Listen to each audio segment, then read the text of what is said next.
Atong siren karon ang dugang pang mga balita sa Mindanao. Makauban nato si Efren Mamak live sa General Santos City. Efren.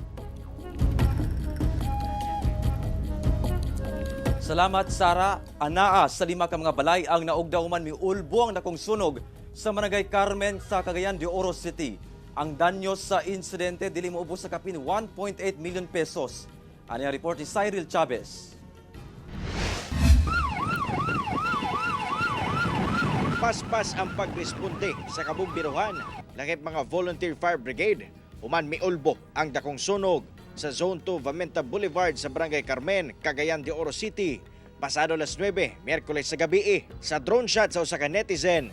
Tataw ang kadako sa kalayo nga nakapahayag sa kagabhion ingon man bagang aso. Sumala sa BFP, palisuray ang ilang operasyon tungod sa kapiot sa dalan. Rason nga miabot sa third alarm ang sunog. Og daw ang nasa 5 ka mga balay kung asa 3 ang totally damaged og 2 ang partially damaged. Sa tala sa kabumbiruhan, mukabat sa kapin 1.8 million pesos ang damyo sa maong sunog. Natay do ka book na report na injured. Ang isa pinakuyapan, ang isa pinay first degree burn. Matod sa usa sa nasunugan nga nagsugod kuno ang kalayo likod sa panimalay nga gihimong boarding house tungod sa sagad sa balay sa maong compound. Gama sa light materials, paspas kuno nga may kailap ang kalayo. Tabo din na, nag-spark din na. Ako na kala diretso ni. Ako mabuhat lagi di. Wala, tanaw na lang ko rin. Paabot na lang ko din siya. Sa may tabo. Nagtuo ang mga nasunugan nga posibleng may kalabutan sa kuryente ang hinungdan sa sunog.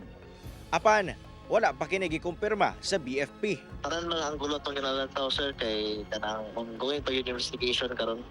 Pinapa itong mga investigator po dito na natanaw sa mga possible na mga angkol na pwedeng na fake one.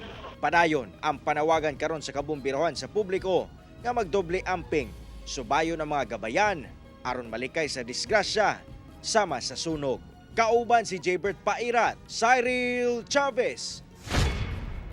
1 Mindanao.